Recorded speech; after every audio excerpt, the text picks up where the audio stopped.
Welcome to African American History is American History, where we uncover the stories that shape this nation, stories too often left untold.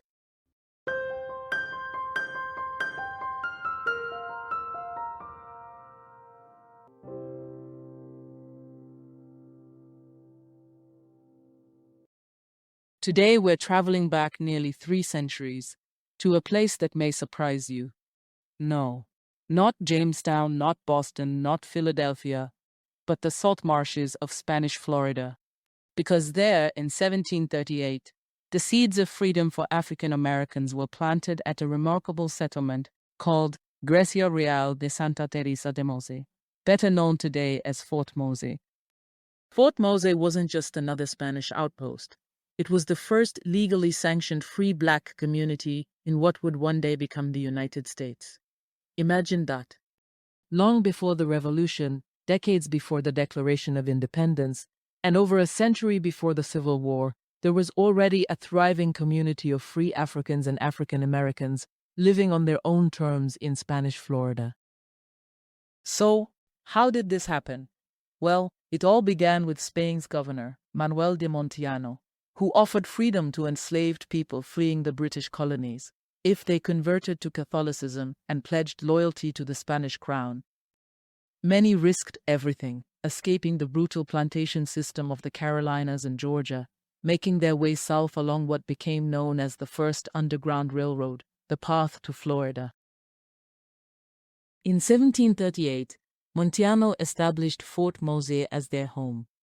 Families built lives, children played, and men served as militia to defend the settlement. And defend it they did. In 1740, when the British launched an invasion of Spanish Florida, Fort Mose became the scene of the Battle of Bloody Mose.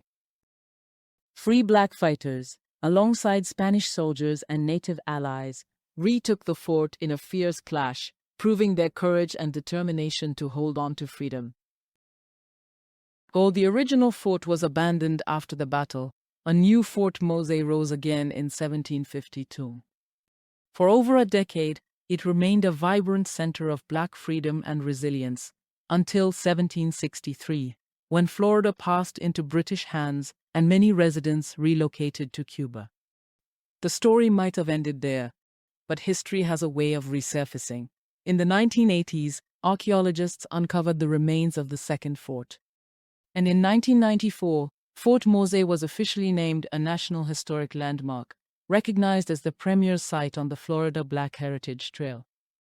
In 2022, thanks to a state grant and even a benefit jazz concert, work began to reconstruct Fort Mose.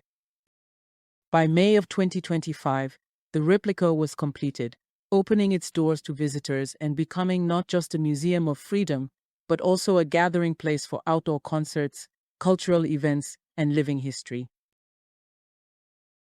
Today, Fort Mose Historic State Park stands as both a reminder and a celebration. A reminder that the pursuit of freedom by African Americans did not begin in 1863 with the Emancipation Proclamation. It began the moment enslaved people dreamed of liberty and dared to seize it. And so, we celebrate the resilience, bravery, and vision of those first free black men and women who built a community where none was supposed to exist.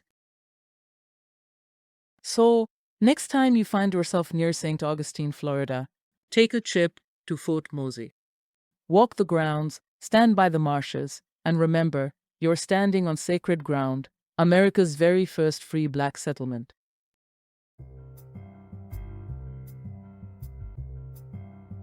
Because African American history is American history.